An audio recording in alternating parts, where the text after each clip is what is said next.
Anak saya sekali, insya-Allah. Amin ya rabbal alamin.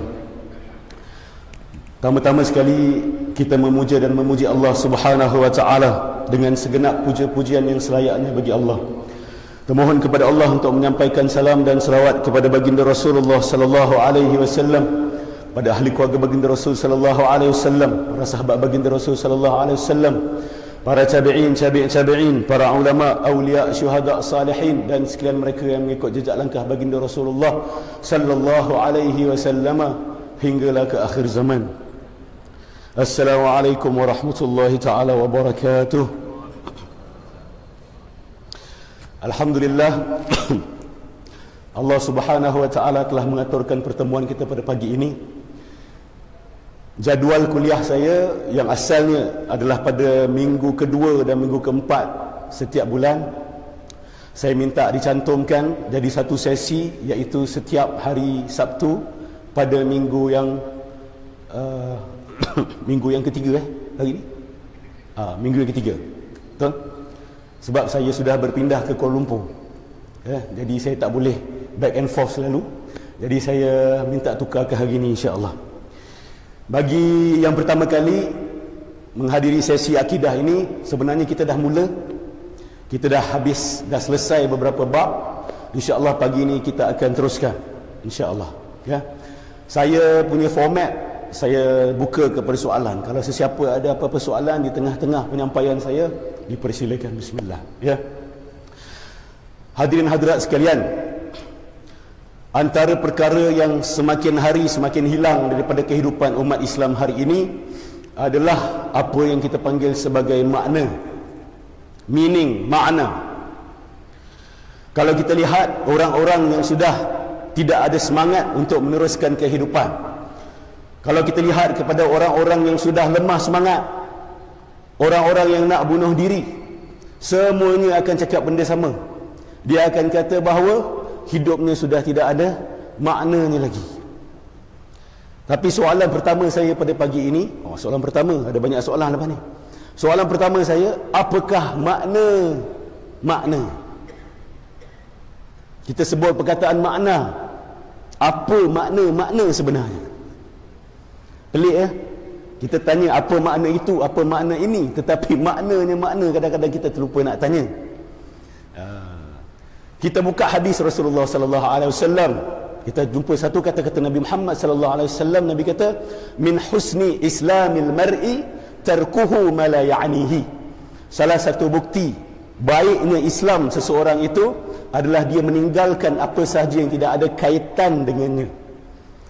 Lafaz yang Nabi gunakan adalah ya'nihi. Itu akar perkataan makna, ania. Jadi ya'nihi, apa yang berkaitan dengannya. Jadi makna sebenarnya, makna bagi makna adalah kaitan antara setiap perkara dengan setiap perkara. Itulah yang dipanggil sebagai makna. Apa kaitan kapet biru ini dengan solat kita tadi? Sebagai umat Islam, semua benda berkait. Tidak ada satu benda yang terpisah sendiri. Semua benda terkait. Projektor ini terkait dengan kipas. Hati awak terkait dengan mikrofon saya. Lampu tersebut terkait dengan udara yang sedang kita hidup. Tidak ada yang terpisah. Dan makna bagi segala makna yang menghubungkan semua perkara kepada semua perkara, tidak lain dan tidak bukan adalah Dia yang menghubungkan semua perkara kepada semua perkara, tidak lain dan tidak bukan adalah Allah Subhanahu wa taala. Sebab itu bila orang kata hidup mereka tidak ada makna lagi, sebenarnya dia sudah terputus daripada Allah Subhanahu wa taala. Kerana Allah lah penghubung segala perkara. Hari ini anak-anak sudah tidak tahu lagi hubungan dengan ayah dan ibu, isteri dengan suami, pemimpin dengan rakyat, guru dengan murid.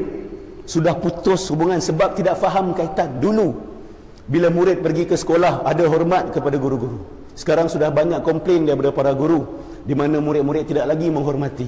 Kerana murid-murid sudah tidak tahu kenapa mereka perlu hormat. Sebab kadang-kadang mereka diberitahu cikgu-cikgu ni pergi sekolah pun setakat nak cari duit, bukan untuk mendidik. Jadi mereka dirosakkan pemikiran mereka begitu, sebab Allah sudah dikeluarkan daripada formula, Allah sudah dikeluarkan daripada equation. Jadi bila Allah sudah dikeluarkan daripada equation, maka semua perkara jadi terputus, terpisah. Sebab itu pelajaran akidah sangat penting. Pelajaran akidah ni menghubungkan balik semua perkara. Kalau tidak, semua benda jadi isolated. Hari ini kita hidup zaman YouTube, tube kan, semua sumbat dalam tube. iPad, saya pun ada iPad, I. Dia nak memisahkan semua orang daripada semua orang. Budak-budak, anak-anak muda semua disumbat kat dalam bilik, betul? Anak-anak hari ni duduk dalam bilik main komputer, bapa keluar duduk kedai kopi, mak kat depan TV tengok Hindustan atau tengok drama. Semuanya terpisah. Memang sistem hidup hari ini untuk memisahkan, kerana jauh daripada Allah. Hanya dengan beriman kepada Allah Subhanahu Wa Taala semua benda akan diikat kembali, dan itu dipanggil sebagai tauhid. Letak duduk perkara, setiap perkara itu menjadi jelas di mata hati kita, insya-Allah.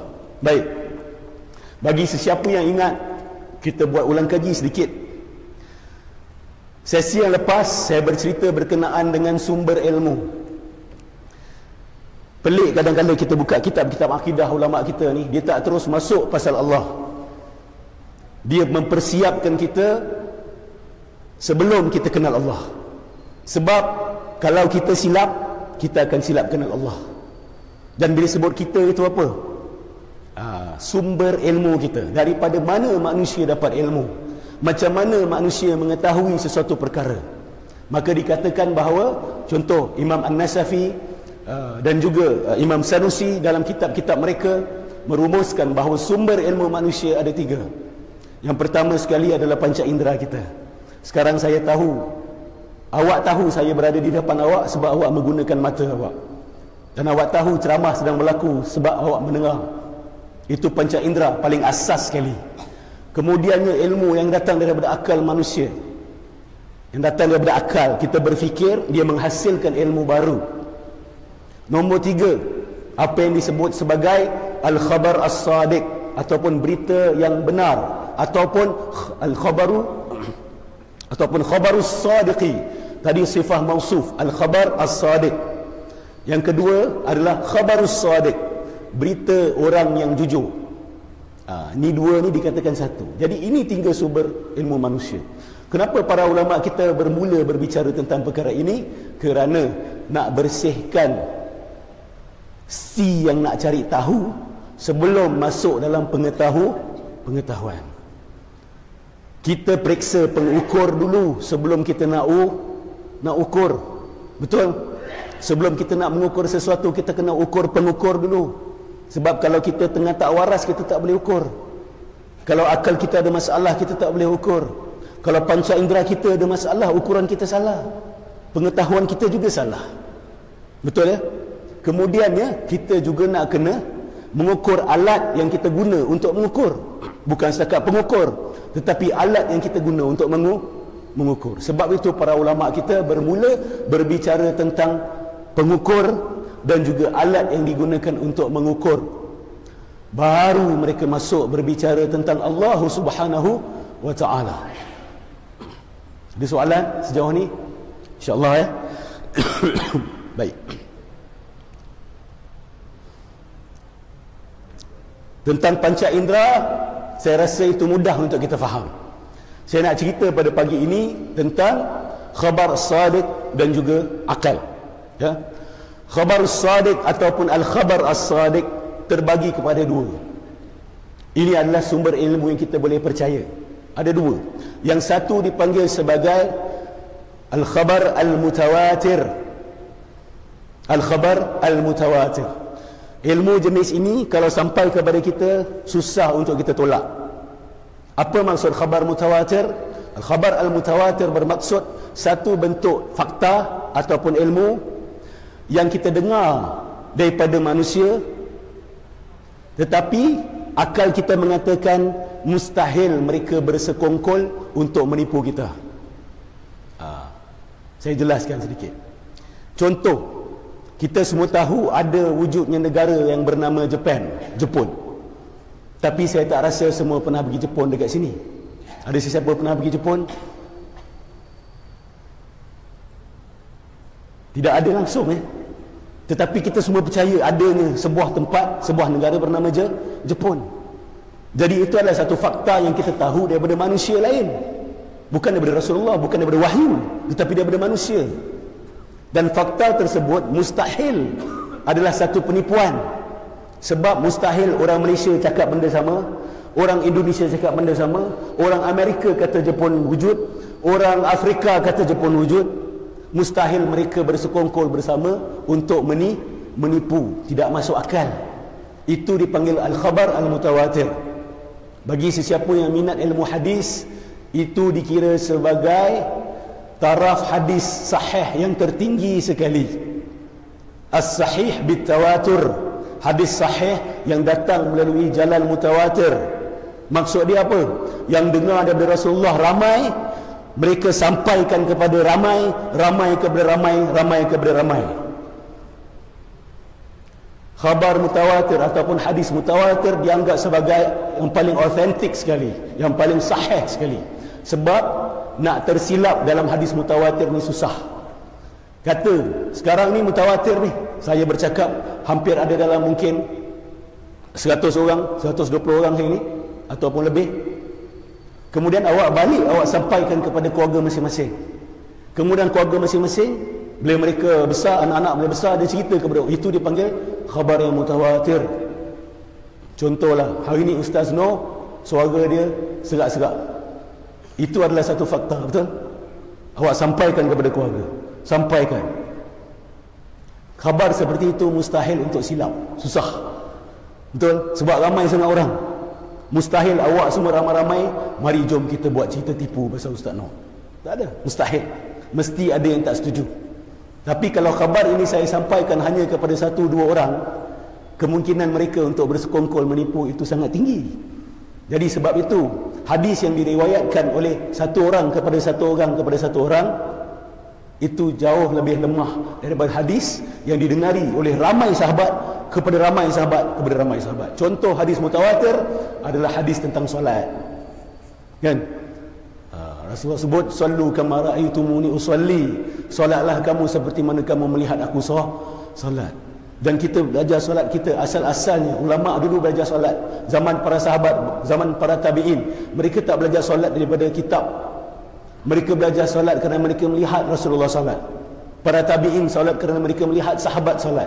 Para tabi'in solat kerana mereka melihat tabi'in solat. Betul? Jadi itu secara mutawatir. Puluhan ribu nampak Rasulullah solat. Kemudian puluhan ribu itu solat di hadapan puluhan ribu yang lain. Jadi mustahil solat ini direka-reka oleh ulama. Ustaz, mana ada orang cakap macam itu? Ada. Khususnya kumpulan anti hadis, mungkir sunnah. Dia kata apa? Dia kata solat ini dan sebahagian wuduk kita direka-reka oleh Rasulullah sendiri. Allah tak suruh Nabi buat. Contoh, saya pernah berdebat dengan kumpulan mungkir sunnah ni di Kuala Lumpur. Saya datang ke rumah mereka sebab nak kenal-kenal, nak faham pemikiran mereka. Antara yang mereka sebut yang agak lucu bagi saya adalah, dia kata begini, dalam Al-Quran mana ada Allah suruh angkat uduk basuh telinga?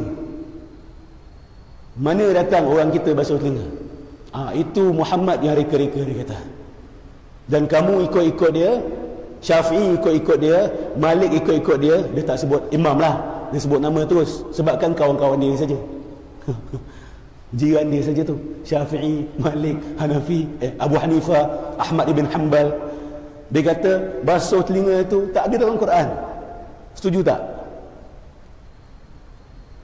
Ada Ustaz? Perkataan telinga ada tak dalam Quran bila basuh? Mana kita dapat? Sebab mereka kata dalam Al-Quran ada ayat yang mengatakan bahawa Quran ini telah sempurna. Ma farratna fil kitabi min syai'. Kita tidak membiarkan satu perkara pun terkeluar daripada Al-Quran. Maksud dia, semua perkara telah diceritakan dalam Quran. Jadi dia bilang saya, kalau begitu Allah tak sebut telinga, kenapa hang pergi pakai basuh telinga? Betul? Nak jawab macam mana? Sedangkan itu mutawatir tu. Kita nampak tok nenek kita, guru kita basuh telinga sebab dia nampak tok guru dia, tok nenek dia basuh telinga. Bukan satu orang nampak satu orang, juta-juta orang nampak, juta-juta orang buat. Kalau berita seperti itu tak boleh terima, maka berita kewujudan Jepun pun kita kena tolak. Betul tak? Berita kewujudan raja bernama Sultan Mansur Shah contoh, okey, atau sebuah negara yang bernama Melaka, kalau siapa tak pernah pergi Melaka pun kena buang juga, sebab awak tak pernah pergi. Katalah kat sini belum jejak Melaka, agak mustahil lah. Tapi bagi yang tak pernah jejak, dia tak boleh percaya lagi. Sebab kalau awak tolak cerita mutawatir, maka awak kena tolak semua berita. So khabar tu pun datang daripada berita mutawatir. Kadang-kadang bukan mutawatir pun, kadang-kadang reporter seorang saja. Betul? Dekat tempat peperangan, contoh dekat Syria, dia seorang-seorang ambil video itu dan ini, lepas tu dia buat rumusan dia sendiri. Orang ingat itu adalah kebenaran. Itu bukan khabar mutawatir. Kita masih boleh syak wasangka lagi. Jadi apa jawapan saya pada mereka? Saya kata sebenarnya ada dalam Al-Quran. Sebab Allah sebut famsahu biru'usikum, sapulah kepala kamu. Dia tanya saya, itu kan kepala, sebab dia tak tahu bahasa Arab kan? Saya sukalah perangkap mereka kan? Sebab mereka ni tak ada kepakaran, tetapi nak bercakap tentang bahasa Arab, dia nak sangat, kita ajak dia berbincang sini. Saya tanya dia, apa yang dimaksudkan dengan ras, kepala? Saya tanya dalam bahasa Melayu, kepala bermula dari mana sampai mana?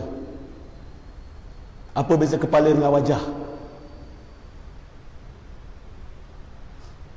Faghsilu wujuhakum, betul Ustaz? Basuh wajah kamu. Wajah mula daripada mana sampai mana? Wajah mula daripada sini sampai sini? Wajah bermula daripada mana? Sini sampai tempat tumbuh rambut ni. Sebagai ulama kata sampai habis, sebab kita ada janggut selalu susah. Nak kenakan air kepada setiap kulit di bawah janggut tu agak mustahil bagi kebanyakan orang yang ada janggut tebal. Jadi ulama kata paling tidak pun sampai di sini. Okey, bawah sini dan sampai pertumbuhan rambut ni. Itu wajah. Kepala bermula daripada sini sampailah kita punya sebelum leher ni, rambut sebelah belakang ni. Telinga termasuk tak? Telinga termasuk muka ke termasuk kepala? Telinga termasuk kepala dalam bahasa Arab. Di situ dia tak perasan lah, sebab dia baca terjemahan. Dan orang Melayu bila sebut kepala, kepala lah Ustaz, kepala kan? Dia tidak detail, dia tidak perinci. Kalau dalam bahasa Arab, kepala tu termasuk telinga sekali, wajah tak termasuk telinga. Ya. Jadi dia nak nafikan khabar mutawatir itu. Dia nak nafikan khabar mutawatir. Nanti saya akan sentuh lagi sedikit. Ada soalan? Saya harap suara saya tak hilang lah sampai habis majlis. Semalam saya berceramah, betul-betul habis terus hilang. Itu bantuan Allah Subhanahu Wa Taala. So, selagi ada suara ni saya akan teruskan. Bila dah stop, kita stop lah ya. Baik, itu khabar jenis yang pertama, khabar mutawatir. Khabar jenis yang kedua, apa yang dipanggil sebagai, okey, tapi sebelum tu saya nak cerita sikit lagi pasal pengingkar sunnah ni kan. Yang kata tak perlu sunnah, tak perlu hadis Rasulullah sallallahu alaihi wasallam. Sebab dia kata apa? Sebab hadis-hadis Rasulullah sallallahu alaihi wasallam banyak yang bertentangan dengan Al-Quranul Karim. Jadi tak boleh pakai hadis-hadis ni. Contoh yang diberikan, saya minta ada contoh. Dia kata apa? Tengok hadis Isra Mi'raj. Hadis ni hadis sahih ni. Tengok hadis Isra Mi'raj. Betapa mengarutnya cerita itu, dia kata. Kita jangan marah dulu, kita nak dengar hujah dia. Kalau kita yakin kita benar, kita tak payah marah. Kalau kita yakin kita ada hujah balas, kita tak payah kelang kabut. Kita dengar. Sebab itu peluang kita membetulkan dia. Dia kata, Tuhan jenis apa yang suka tukar-tukar pendirian dia? Sekejap kata solat 50 kali, lepas tu dia kena naik balik, Rasulullah naik balik. Lepas tu Allah kasih diskaun, turun, naik balik, Allah kasih diskaun lagi. Dia kata Tuhan jenis apa ni tukar-tukar pendirian dia. Ini menunjukkan bahawa Tuhan Allah ni dia tidak tahu segala-galanya. Sebab macam kita ni mengubah-ubah pendirian sebab kadang kita tak tahu satu benda tu, besok baru kita tahu, lepas tu kita ubah pendirian kita. Jadi dia kata kalau jenis Tuhan yang tukar-tukar pendirian ni adalah jenis Tuhan yang tidak tahu. Dia tidak tahu masa hadapan, dia tidak tahu permintaan Rasulullah. Kalau dia dah tahu Rasulullah akan naik balik minta, kan senang sekali cerita. Ya Muhammad, asalnya solat 50, aku kasih diskaun sampai 5, habis cerita. Tapi kenapa kena naik turun, dia kata. Itu menunjukkan bahawa Tuhan tidak tahu. Tuhan tidak tahu. Pada dia ini bertentangan dengan Al-Quran. Sedangkan dalam Al-Quran Allah sebut innallaha bikulli syai'in alim. Allah tahu semua perkara. Bahkan daun-daun kering yang jatuh, Allah tahu setiap helai yang jatuh. Tapi macam mana dia boleh suruh naik turun? Ini hujah dia. Macam mana nak balas? Jangan malas dengan kemarahan. Malas dengan kemarahan kalah dah. Kalah. Orang kita kalah sebelum berdebat.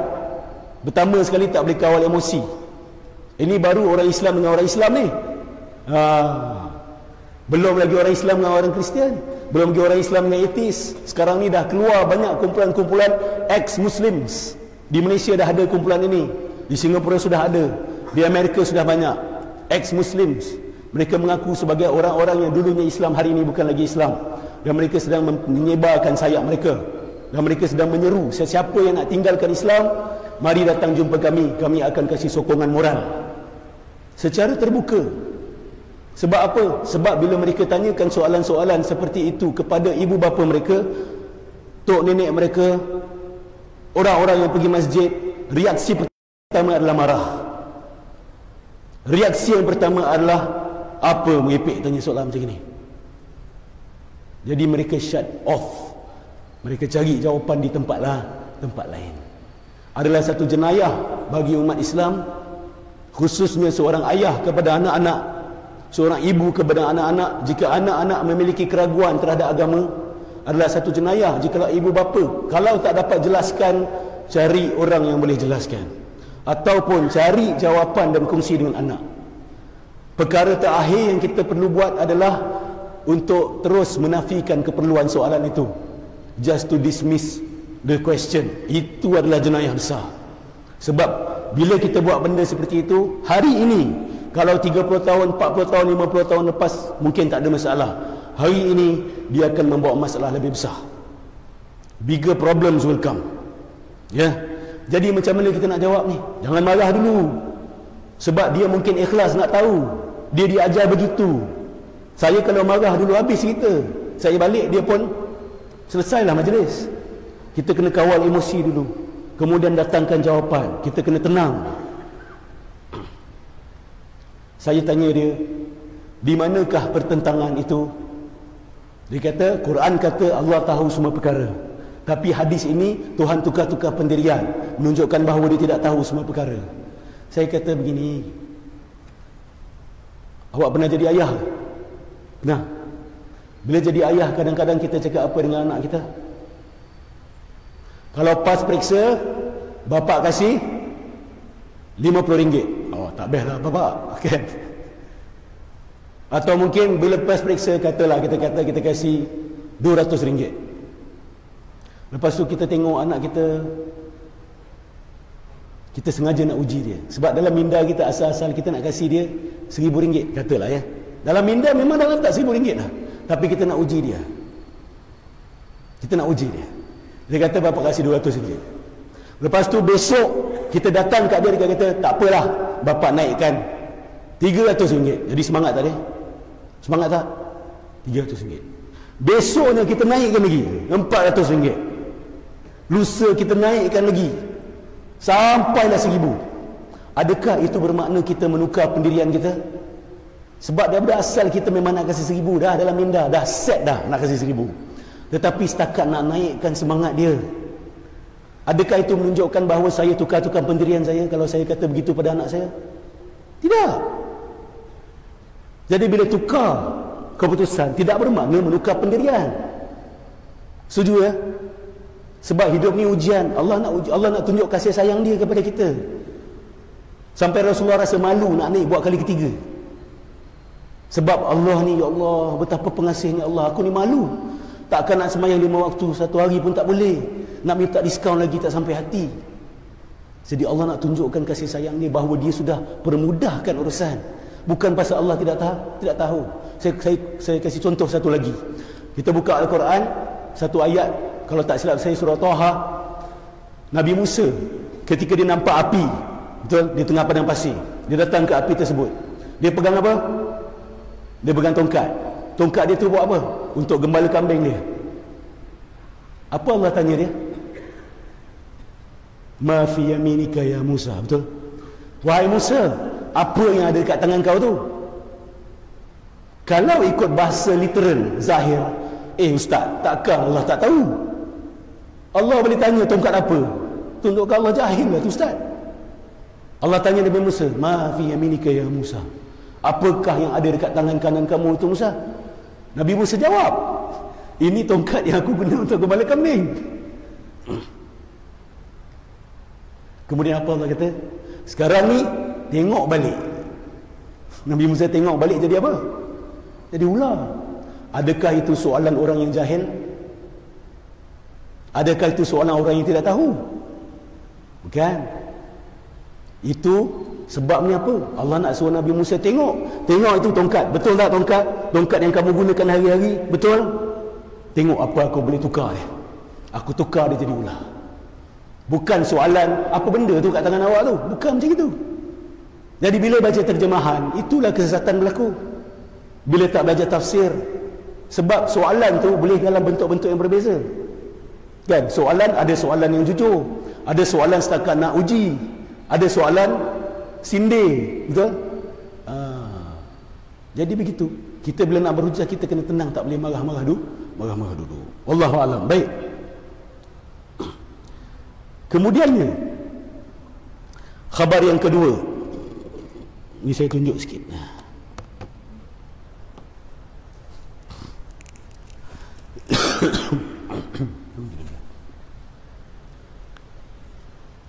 Alhamdulillah, jelas.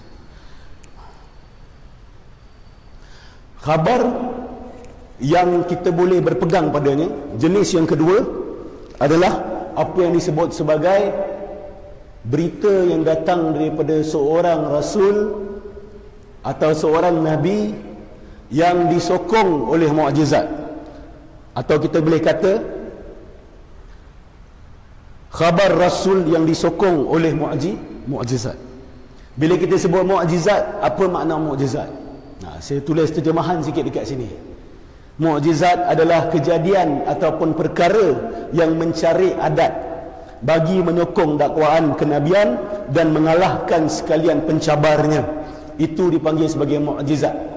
Perkataan mukjizat datang dari perkataan ajaza ataupun a'jaza, yu'jizu, mu'jizun ataupun mu'jizatun.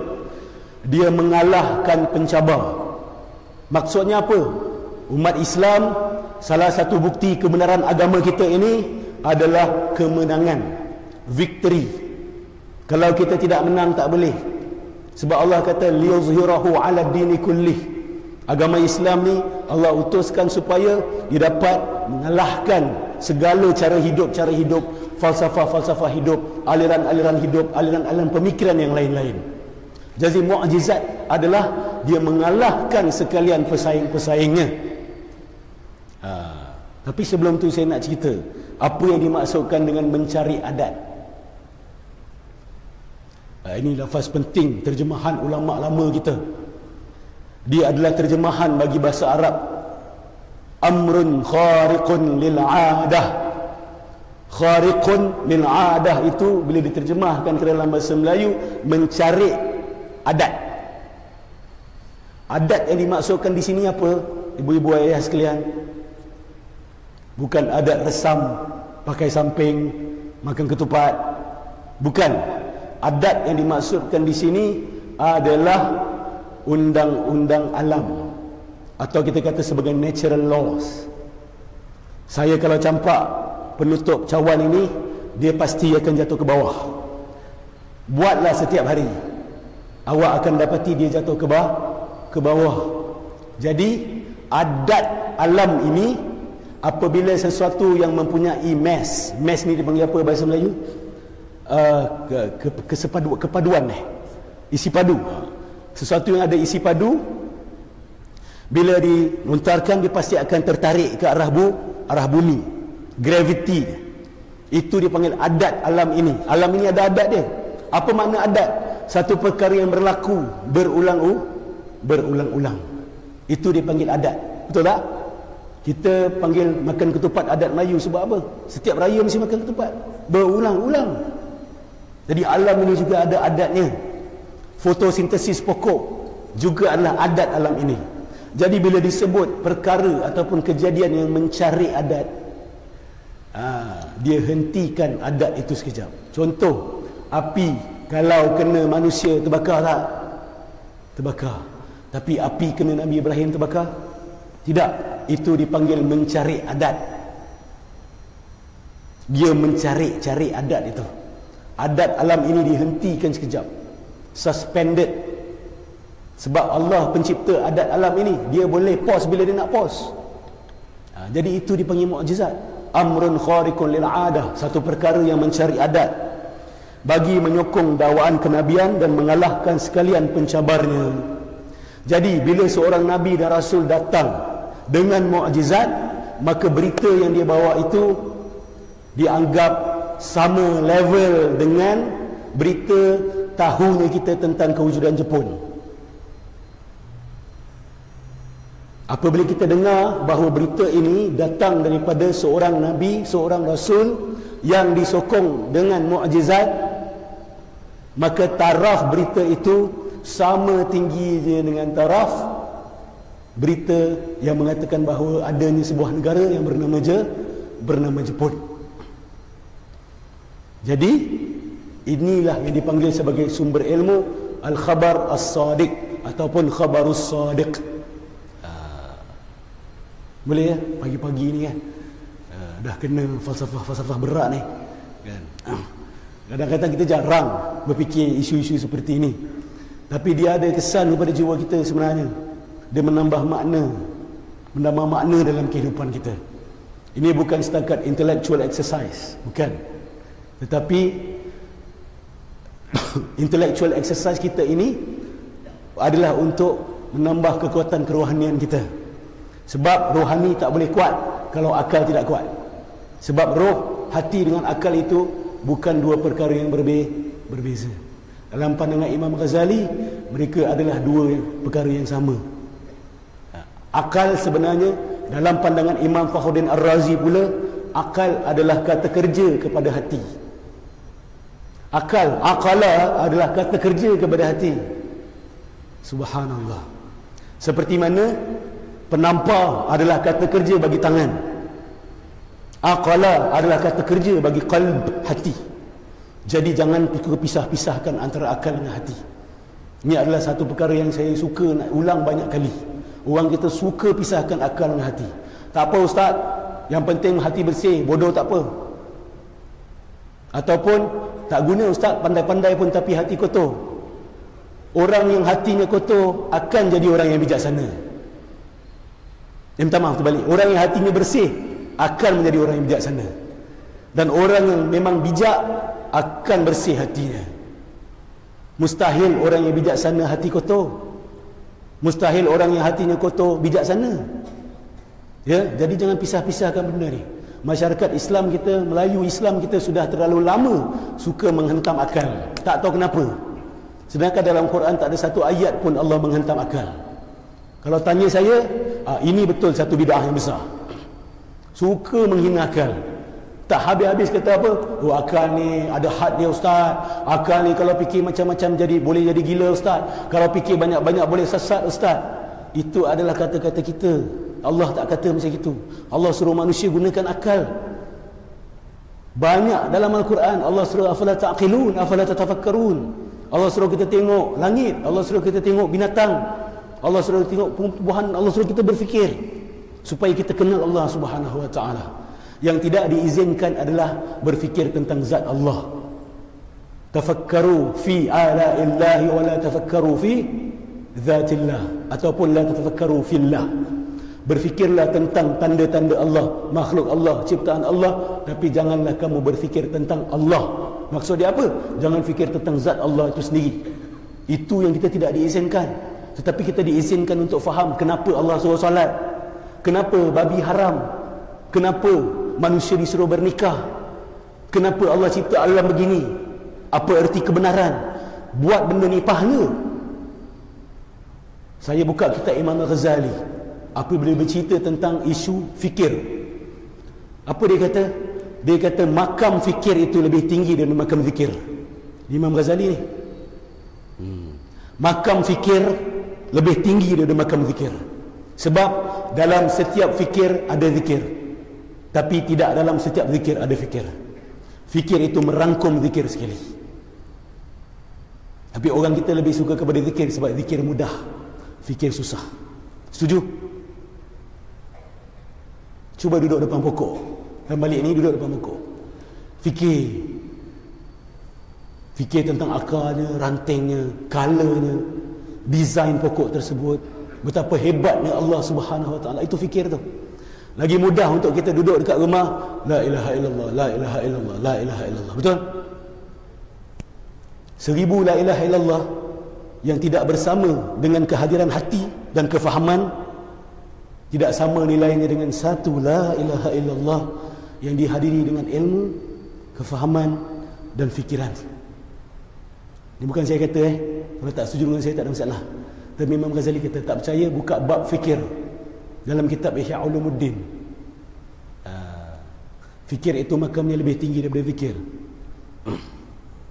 Fikir menghasilkan ilmu baru, zikir hanya mengingat ilmu tersebut.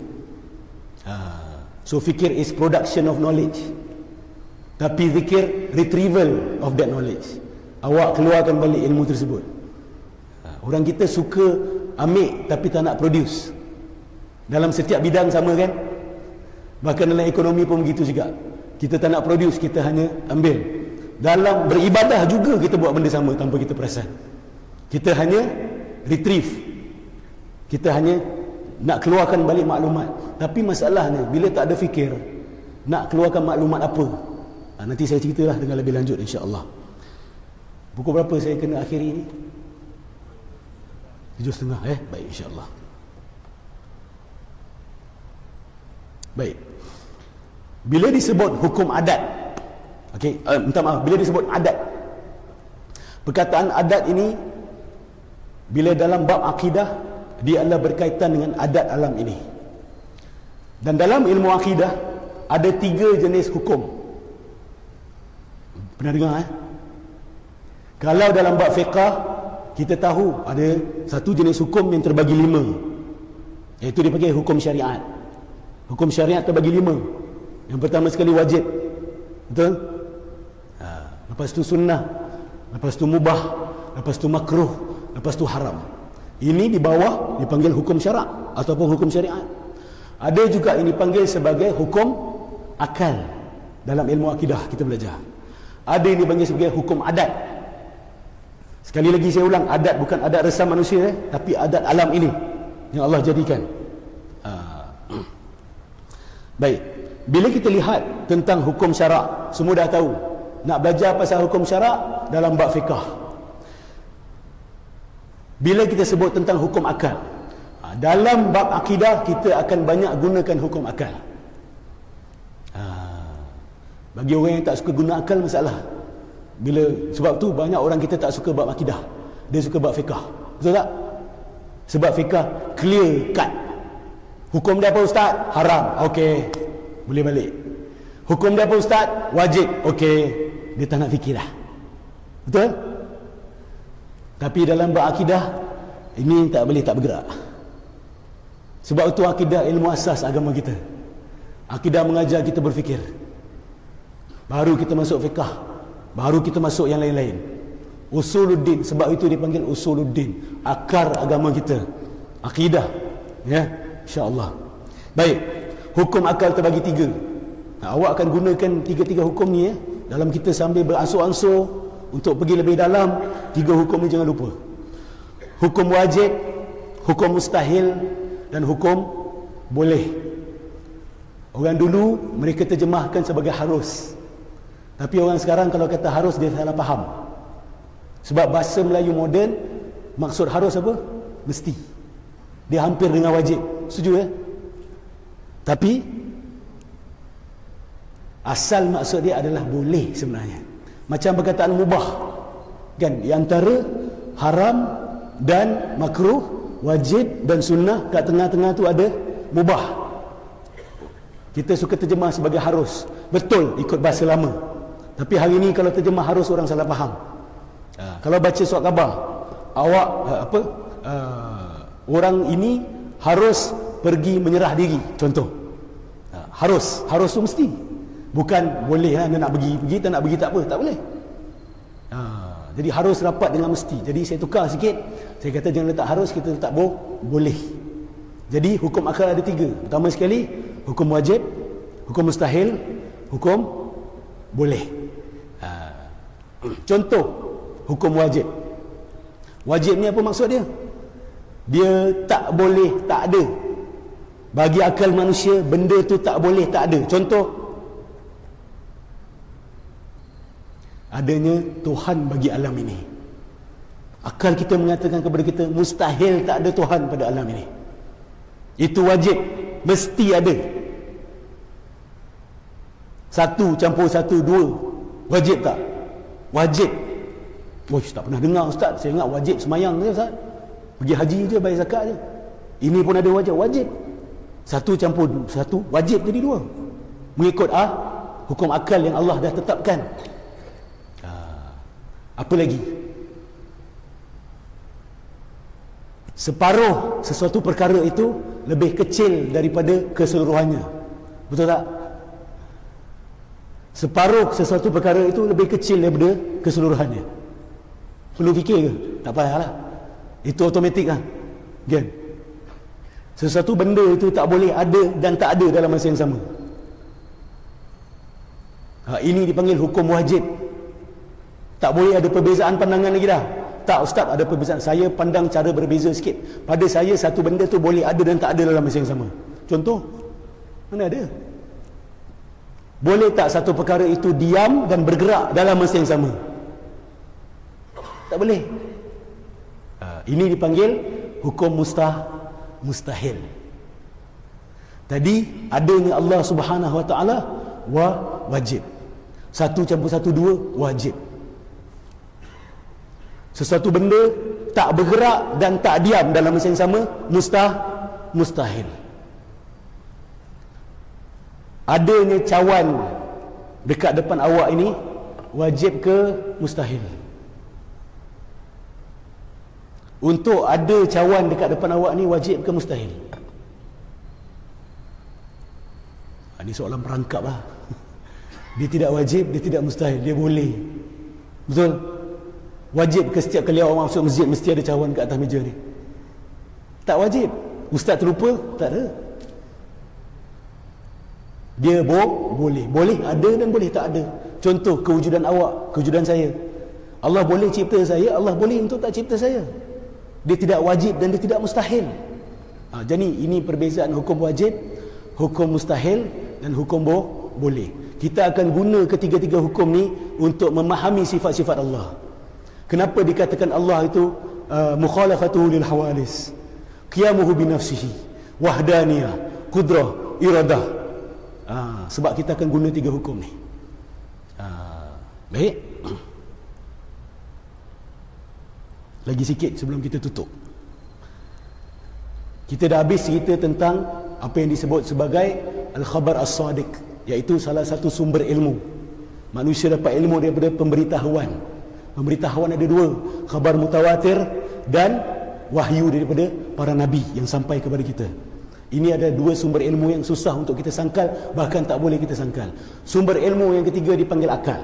Bila sebut akal ni, apa orang maksud? Apa yang dimaksudkan? Bila sebut fikir, apa yang dimaksudkan dengan fikir? Imam Ghazali dalam kitab Ihya Ulumuddin dia jelaskan apa makna fikir. Sebab kita ni, kita berfikir setiap masa, tapi kadang-kadang kita tak boleh jelaskan apa yang dimaksudkan dengan aktiviti berfikir itu. Dan bila suruh orang fikir, orang kadang tak tahu nak fikir pasal apa. Ustaz, zikir senang je. Zikir awak baca ini, baca ini, baca ini. Setiap lepas subuh baca. Senang kan? Tapi bila suruh fikir, nak fikir apa ustaz? Jadi Imam Ghazali di sini menjelaskan apa yang dimaksud akal dan apa yang dimaksud dengan aktiviti berfikir. Kerja berfikir itu apa sebenarnya? Okay.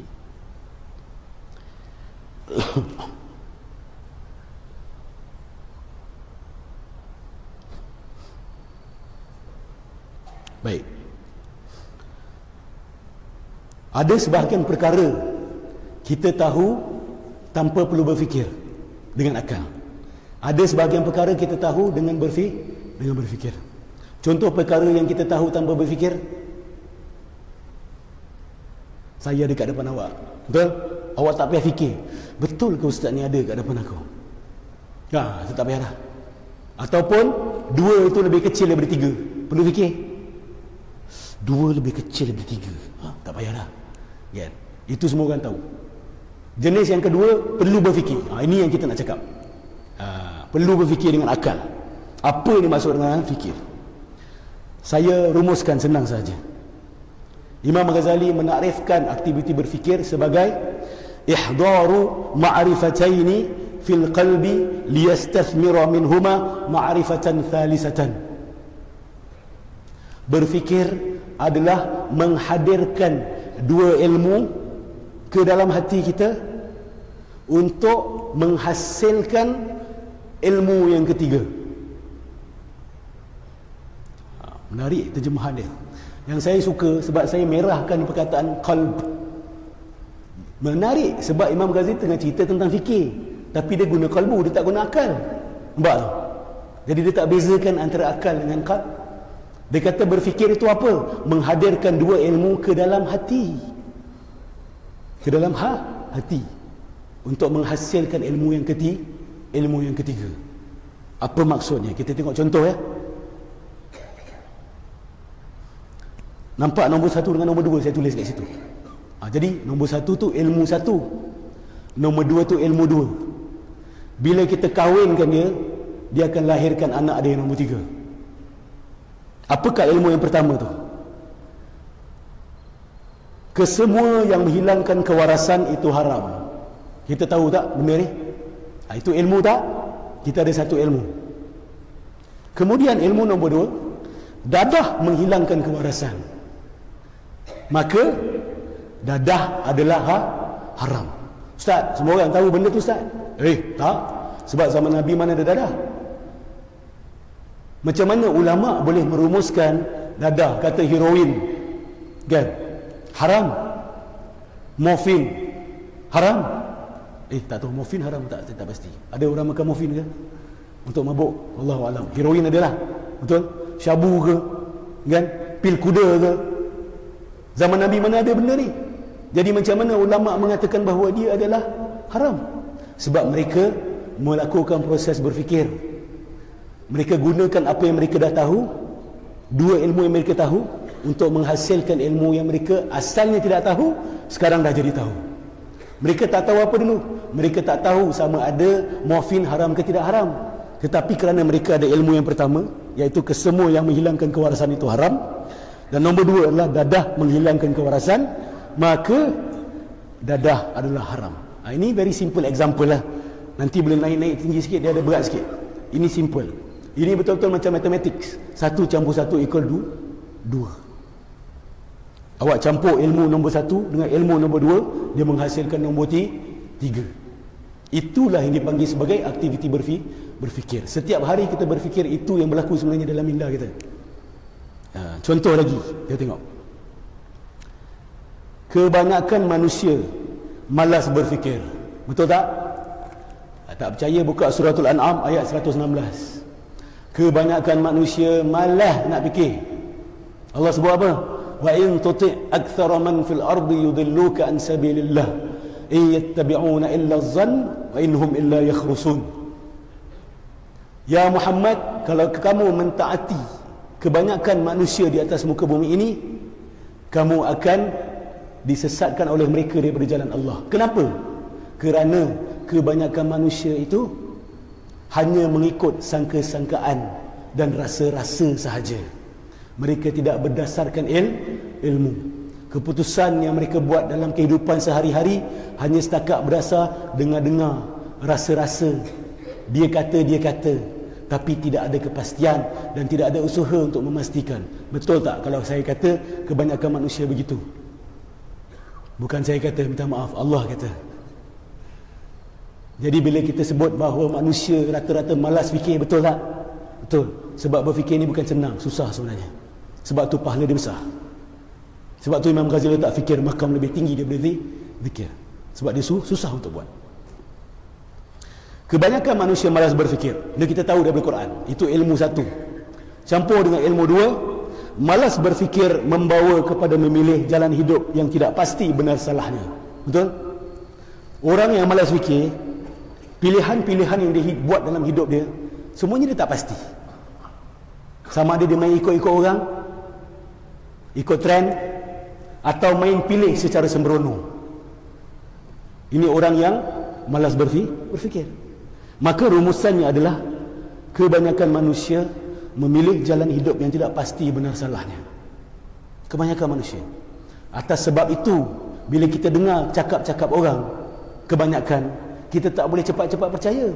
Sebab kita diberitahu oleh Allah, kebanyakan manusia dia tidak sungguh-sungguh mencari kebenaran. Dia tidak mensabitkan kebenaran dulu. Dengar satu orang cakap, terus dah sampaikan berita. Kan baru-baru ni tersebar fitnah ke atas seorang ulama daripada Mesir.